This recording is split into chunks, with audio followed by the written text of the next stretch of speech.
Hello friends, नमस्कार दोस्तों। काफ़ी दिन से व्लॉगिंग के वीडियो ज़्यादा डल रहे हैं। जैसे हम लोग कभी टॉनी को घुमाने ले गए, कभी खाना खा लिया, कभी कुछ।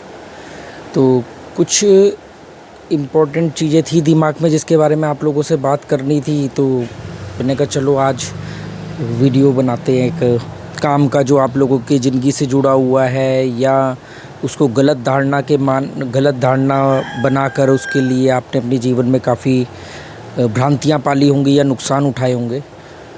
तो उसके बारे में बात करते हैं। पर जो लोग भी बहुत संकुचित मानसिकता के हैं, संक्षिप्त सोच रखते हैं या बहुत ही कट्टरवादी है, तो उनके लिए थोड़ा सा ये सब बात समझना मुश्किल होगा, क्योंकि इसके लिए आपको हर पक्ष के तरीके से समझना होगा। तो फिर भी मैं कोशिश करता हूँ, अगर कुछ लोग ऐसे हैं तो वो अभी वीडियो को स्किप कर जाए, ना देखें। बिना मतलब अपना कीमती समय आप वेस्ट करोगे, व्यर्थ करोगे। तो मुझे ना आदत नहीं है फुल आस्तीन की शर्ट पहनने में, मतलब फुल आस्तीन के कपड़े वगैरह पहनने में ज़्यादा कंफर्टेबल नहीं रहता। तो दोस्तों, आज अब मैं गीता के एक श्लोक के बारे में आपसे बात करना चाहता हूँ। गीता के 18 अध्याय 700 श्लोक है, और कई जगहों पे 701 श्लोक भी कहा जाता है कि भी धृतराष्ट्र ने भी एक श्लोक कहा था लास्ट के अध्याय में। तो गीता में 18 अंक का बहुत महत्व है। जैसे गीता के महाभारत का जो युद्ध था वो 18 दिन चला था। गीता में 18 अध्याय हैं, और भी बहुत सारा, मतलब इसमें मैं दिमाग से उतर रहा है, बहुत सारी चीज़ें 18 के ऊपर डिपेंड है। मतलब जो वेद व्यास जी थे जिन्होंने महाभारत लिखी, जिसका उपनिषद है गीता, उनको 18 अंक से कुछ विशेष लगाव रहा होगा। खैर, ये हमारा आज का मुद्दा नहीं है। तो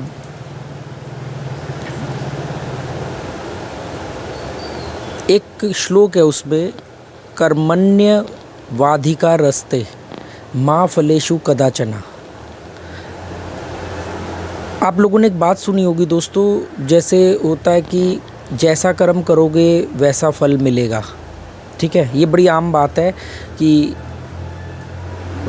आज के वीडियो में मैं इस लाइन को, इस कोट को क्रिटिसाइज़ करने वाला हूँ, पर किसी अगले वीडियो में मैं ये भी बताऊँगा कि इसके फ़ायदे क्या है, ये क्यों ऐसा किया गया। अगर ये झूठ भी है तो इस झूठ को क्यों फैलाया गया, इसके बेनिफिट्स क्या थे। तो आज हम ये बात करेंगे कि जैसा कर्म करोगे वैसा फल मिलेगा। ये एक आम धारणा है लोगों की, हर धर्म के लोग ये बात मानते हैं। पर अगर आप कार्मिक फ़िलॉसफी पढ़ोगे तो आपको मालूम पड़ेगा कि भी ये बिल्कुल एक झूठ है। दुनिया का सबसे बड़ा अंधविश्वास है कि जैसा कर्म करेंगे वैसा फल मिलेगा। कर्म के और फल के बीच में कोई संबंध नहीं होता है। मतलब हम कर्म तो करते हैं एक पर्टिकुलर फल को ध्यान में रखते हुए, पर वो फल किस तरह का होगा इस पर हमारा कोई अधिकार नहीं है। तो सेम चीज़ गीता में अगर हम बात करें तो 5100 साल पहले जो गीता महाभारत में लिखी गई गीता के बारे में बोला गया, तो उसमें एक श्लोक है, कर्मण्यवाधिका रस्ते माँ फलेषु कदाचना। उसमें ये कहा गया है, जिसको आगे इस तरीके से कहा गया, लोगों में जो भ्रांति फैलाई गई कि भी गीता में ये लिखा है कि कर्म करो, फल की इच्छा मत करो। कई गाने भी हैं कि कर्म किए जा, फल की इच्छा मत करे इंसान, ये है गीता का ज्ञान, ये है गीता का ज्ञान। ये एक गाना भी हिट हुआ, या लोग भी ये कहते हैं कि भैया गीता में तो लिखा है कर्म करो, फल की इच्छा मत करो, जबकि ऐसा कुछ नहीं लिखा है। कर्मण्यवाधिका रस्ते माँ फलेषु कदाचना, इसमें इच्छा शब्द का जिक्र ही नहीं है। मुझे संस्कृत नहीं आती है, पर आप इसको ट्रांसलेट करके देख लेना कहीं से भी। इसमें ये लिखा गया है, कर्म पर आपका अधिकार है, फल पर आपका अधिकार नहीं है। तो आप कर्म कर सकते हो, फल पर आपका कोई अधिकार नहीं है, कर्म पर अधिकार है। मतलब आप, अब इसको हम अपनी देसी भाषा में समझे तो ये कहा जा रहा है उसमें कि आपको एक्शन लेने हैं, एक्शन चूज़ करने की जो आज़ादी है वो आपके पास है। क्या करना है क्या नहीं करना है, ये फ्रीडम है आपके पास। फ्रीडम ऑफ एक्शन आपके पास है, पर फ्रीडम ऑफ रिज़ल्ट आपके पास नहीं है। मतलब आप अपनी मर्ज़ी से फल नहीं चुन सकते। पर इस श्लोक को किस तरीके से फैलाया गया है और किस तरीके से मूर्खों ने इसको मान लिया है, इसमें ये कि उन्होंने ये कहा कि कर्म पर आपका अधिकार है, फल पर आपका अधिकार नहीं है। इसलिए कृष्ण ने कहा है गीता में कि फल को ध्यान में रखते हुए कर्म मत करना। आप गूगल वगैरह पे भी देखोगे, आपको यही मिलेगा कि कर्म पर आपका अधिकार नहीं है। ये बिल्कुल सही बात है। फल पर आपका अधिकार नहीं है, कर्म पर आपका अधिकार है, कर्म पर आपका अधिकार है, फल पर आपका अधिकार नहीं है। ये बात बिल्कुल सही है। इसलिए कर्म करे जाओ फल को ध्यान में ना रखते हुए, मतलब फल को ध्यान में ना रख कर कर्म किए जाओ। मतलब कर्म करो, फल की चिंता मत करे इंसान। अब आप एक ठंडे दिमाग से सोचो, as a rational, as a थोड़ा बहुत IQ लेवल अगर हो तो आप एक बात सोचो कि दुनिया में कोई भी कर्म की शुरुआत फल ध्यान में आने के बाद ही होती है।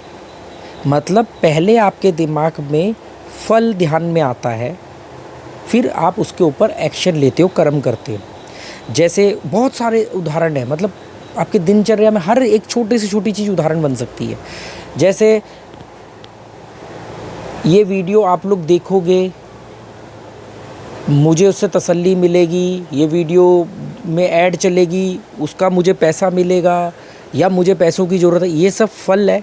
इसको मैंने ध्यान में रखा और मैं ये वीडियो बना रहा हूँ कि मुझे वायरल होगा तो मुझे पैसा मिलेगा, ये भी कारण हो सकता है। या मैं कोई अच्छी बात आप लोगों को बताऊँ, मुझे उसमें मज़ा मिलेगा, ये भी कारण हो सकता है। पर ऐसा होगा कि नहीं होगा मेरे को नहीं मालूम। ये वीडियो चलेगा नहीं चलेगा, इसको 100 लोग देखेंगे, 500 देखेंगे या 100 लाख देखेंगे, मुझे नहीं मालूम। तो बिना फल को ध्यान में रखे आप कर्म कर ही नहीं सकते। ये आप नहीं, कोई भी जीव नहीं कर पाएगा। तो यहाँ तक तो बात बिल्कुल ठीक है कि कर्म पर आपका अधिकार है, फल पर आपका अधिकार नहीं है। पर ये जो लास्ट में इसमें जोड़ दिया गया है कि इसलिए फल को ध्यान में रख के कर्म मत कर, बस कर्म करेगा। अब आप मुझे बताओ कि आप अपने बच्चे को स्कूल भेजते हो तो क्या फल आपके ध्यान में नहीं है कि बच्चा पढ़ लिख के समझदार बनेगा? ये फल है, तभी तो स्कूल भेज रहे हो। मतलब फल क्या है कि पढ़ लिख करके समझदार बनेगा, और कर्म क्या है? बच्चे को स्कूल भेजना। तो फल पहले ध्यान में आया तभी कर्म आपने किया। अब फल पर आपका अधिकार नहीं है कि वो समझदार बनेगा कि नहीं बनेगा। वो सॉफ्टवेयर इंजीनियर आप बनाते हो कि ये बढ़िया सॉफ्टवेयर इंजीनियर बनेगा, तभी तो आप उसको सॉफ्टवेयर की पढ़ाई करवाते हो। अब वो सॉफ्टवेयर इंजीनियर बनेगा या सॉफ्टवेयर हैकर बनेगा, ये आपको नहीं मालूम है ना। तो कोई भी दुनिया में कोई भी कर्म बिना फल के ध्यान में रखे हुए हो ही नहीं सकता। पहले फल ध्यान में आता है, फिर हम कर्म करते हैं। और ये हमारे ऊपर नहीं, ये तमाम जातियों के ऊपर, तमाम जीवों के ऊपर लागू होता है। एक कुत्ता है, वो सड़क पे सो रहा है। अब उसको भूख लगेगी तो वो उठ के चलेगा। भूख लगेगी, उसको भूख लगेगी, उसके दिमाग में आया कि मुझे कुछ ढूंढ के खाना है, तब वो ढूंढने चल दिया। पहले उसको फल ध्यान में आता है। हर जीव के साथ यही होता है। हम MBA करते हैं कि MBA करेंगे, पास होंगे, ऐसे करेंगे, ये होगा वो होगा, तब भी हम पढ़ते हैं। अगर अब इसको दूसरे तरीके से समझ लो कि भी जैसे उन्होंने कहा है कि फल को ध्यान में रख के कर्म मत कर, क्योंकि फल पर तो तेरा अधिकार ही नहीं है। तो बाबूजी आप मुझे एक बात बताओ कि आप फिर कर्म किस दिशा में करोगे? फिर तो आपके सारे कर्म दिशाहीन हो गए ना। फिर तो बच्चा एडमिशन ले लिया, मतलब 10th क्लास में है और किताबें पढ़ रहा है, वो कोई कॉमिक्स जा करके वो कह रहा है कि यार फल तो है ही नहीं ध्यान में। जब तक उसका फल क्या है कि एग्ज़ाम देके पास करना, वो पास करने का होने का फल ही नहीं है अगर उसके ध्यान में, तो वो क्यों पढ़ेगा? उसका मोटिवेशन कहाँ से आएगा? वो फल ही तो हमारे अंदर लालच पैदा करता है, हमारे अंदर मोटिवेशन पैदा करता है। इसीलिए तो हमारे को नेचर ने डर और लालच दे करके भेजा है। अगर ये चीज़ हमारे लिए अनुकूल नहीं होती तो आज हमारे अंदर डर या लालच नहीं होता। पूंजीवाद के समर्थक भी तो ये बात कहते हैं ना कि अगर जिसने जितना कमाया उसको उतना बेनिफिट नहीं मिलेगा और सब में बराबर बांट दिया जाएगा साम्यवाद की दृष्टि से, तो फिर तो मोटिवेशन ही ख़त्म हो जाएगा। तो गीता में एक जो श्लोक लिखा हुआ है जिसकी हम बात कर रहे हैं कि कर्मण्यवाधिका रस्ते माँ फलेषु कदाचन, यहाँ पर एक बात बिल्कुल सही बोली गई है और ये बात आगे भी सही ही रहेगी कि कर्म पर आपका अधिकार है, फल पर आपका अधिकार नहीं है। आपके पास कर्म को चुनने का अधिकार है। जैसे तिलक जी थे तो तिलक जी ने लोगों को यही तो बोला कि अंग्रेज़ों ने बोला, यहाँ इंडिया के लोग जो है वो कर्तव्यवादी थे, मतलब कि हमें कर्म बता दो, हमें क्या करना है, हम वो कर्म करते रहेंगे, हम कर्तव्य करते रहेंगे। तो कहीं पर उनको पंडो पुरोहितों ने बोल दिया कि तुम शूद्र हो तो तुम्हारा काम ये है, तुम चमार हो तो तुम्हारा काम ये है, तुम बनिए हो तो तुम्हारा काम ये है, तुम क्षत्रिय हो तो तुम्हारा काम ये है, ऐसे से। और हमारा काम हमने चुन लिया। मतलब उनके पास चुनने का फ्रीडम है, बाकियों के पास नहीं है। सेम चीज़ जब अंग्रेज आए, उन्होंने भी बोला, लोगों ने बोला हमें तो कर्तव्य बताओ। उन्होंने बोला अच्छा तुम हमारे घोड़ों की सफाई करोगे, घोड़ों को नहलाओगे, तुम हमारे झाड़ू पोछा करोगे, तुम्हारी बीवियाँ हमारे घर के बर्तन मांजेंगी, ये तुम्हारा कर्तव्य है। लग गए सब कर्तव्य निभाने। तो तिलक जी ने यही तो उनके अंदर जगाया कि भाई हमारा कर्तव्य क्या होगा, इसको चुनने का अधिकार हमारा होगा।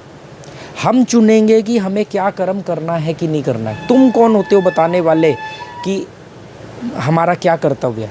जैसे मेरे को नहीं मालूम लोग मेरे बारे में क्या सोचते होंगे, पर मैं अपने बच्चों को हमेशा उनको बोलता हूँ कि तुम्हारे को राइट टू क्वेश्चन, सवाल पूछना, राइट टू एक्शन, कि मतलब आपको क्या एक्शन लेना, इसकी पूरी फ्रीडम होगी।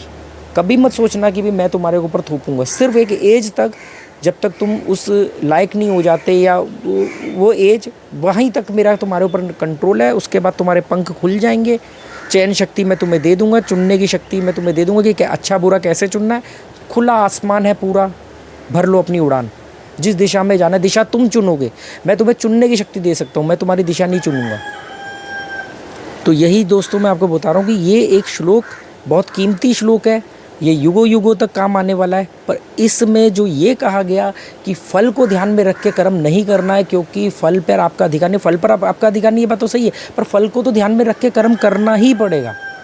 अगर फल की चिंता ही नहीं होगी तो फिर आप कर्म के प्रति जिम्मेदार नहीं होगे। और जितने लोग इस वीडियो को देख करके इस बात से असहमत होंगे, वो बिल्कुल उनको हक है। सिर्फ 5 मिनट के लिए इस वीडियो को पॉज करो या बंद करके आप ये सोचो कि आप अपने सुबह से उठने से लेकर के रात को सोने तक आप कौन सा कर्म ऐसा करते हो जिसके लिए आपको रिज़ल्ट की चिंता नहीं है, मतलब रिज़ल्ट आपके ध्यान में ही नहीं है।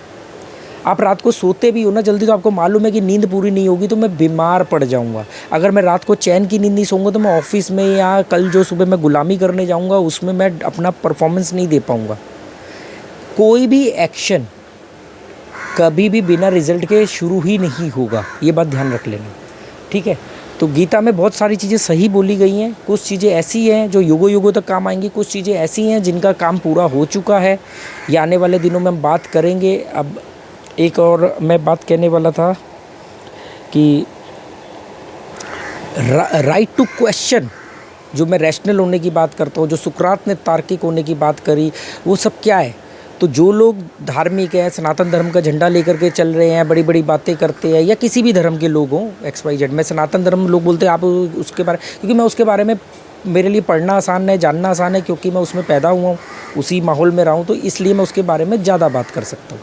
वो बहुत, उस सनातन धर्म में बहुत स्ट्रेंथ है, वो बहुत, मतलब उसका मालूम नहीं वो कब शुरू हुआ, उसकी डिटेल नहीं मिलती है। जैसे सबसे पुराना धर्म हम मानते हैं यहूदी है, 4000 साल पुराना, पर हमारा कोई डेट ही नहीं डिसाइड है। उसके बाद में फिर ईसाई धर्म आया 2000 साल पुराना, फिर 1400 साल पहले इस्लाम आया। तो ये इस तरह की चीज़ें चल रही है। जब मैं बोलता हूँ कि सवाल करो तो लोग कहते हैं तो नास्तिक है। अब हम आगे ऐसे गीता के और भी श्लोक हम उठाते रहेंगे, उसके बारे में बात करेंगे। जो मैंने समझा है, ऐसा नहीं कि मैंने जो समझा वही बेस्ट है, पर जो भी मैंने समझा है मैं आप लोगों के साथ शेयर करूंगा। आपके पास भी पूरी आज़ादी है उसको मानना या नहीं मानना। जैसे हम आने वाले दिनों में हम बात करेंगे, मैं तार्किक होने की बात करता हूँ, मैं रैशनल होने की बात करता हूँ, तो लोग बोलते हैं कि अरे ये तो नास्तिक है, सवाल कर रहा है धर्म पर क्या उन लोगों को पता है कि पूरी महाभारत गीता के अंदर, जब गीता के श्लोक कहे जा रहे थे कृष्ण के द्वारा, तो अर्जुन ने पूरी गीता में 41 क्वेश्चंस खड़े किए थे, 41 सवाल पूछे थे। ऐसा नहीं कि मेरे सामने भगवान खड़े हैं तो वो जो भी बोल रहे हैं मैं आंख बंद करके भोंदुओं की तरह मानता चला जाऊं, नहीं, 41 क्वेश्चन खड़े किए। ऐसा क्यों? फिर ऐसा करूँगा तो वैसा नहीं होगा, ये गलत नहीं हो जाएगा, ऐसा नहीं होगा। 41 क्वेश्चन, काउंटर क्वेश्चन किए थे। जब अर्जुन, एक पार्थ ने भगवान से सीधा सीधा ज्ञान नहीं लिया, क्वेश्चन किया, जब जिज्ञासा शांत हो गई तो सारी बात मान ली। वो जिज्ञासा को अब सवाल खड़ा करना नास्तिक होता है तो फिर तो अर्जुन सबसे बड़े नास्तिक है, फिर तो विवेकानंद सबसे बड़े नास्तिक हुए। सवाल खड़ा करना नास्तिक नहीं होता है। एक सच्चा नास्तिक, अगर ये नास्तिक होता तो एक सच्चा नास्तिक ही आस्तिक बन जाता है। अब सोचो कि अगर अर्जुन ने कृष्ण की बात सिर्फ इसलिए मान ली होती कि ये तो भगवान है, ये तो बहुत हाई IQ लेवल वाले हैं, तो मैं चुपचाप मान लेता हूँ, तो हमारे को गीता की वो डिटेल नहीं मालूम पड़ती। फिर तो 4 श्लोक में कहानी खत्म। 4 श्लोक भी क्या, उनको कहना था मार दे, वो कहता ठीक है जी, ओके जी, आप बुद्धिजीवी हो, आपने बोल दिया हम मार देते। जैसे आज की डेट में नेता बोलते हैं, कोई कोई धर्मगुरु बोलता है, हम सवाल थोड़ी करा करते हैं। मोटिवेशनल स्पीकर बोलते, बड़ी बड़ी ज्ञान की बातें करते हैं, खुद मर्सिडीज़ में घूमते, शहरों के बीच में रहते हैं और आपको ज्ञान सिखा रहे हैं। मैं सिर्फ वही बातें करता हूँ जो मैं अपने जीवन में अप्लाई करता हूँ। मैं ऐसी ज़िंदगी जी रहा हूँ, इसलिए मैं इस ज़िंदगी की बात कर रहा हूँ।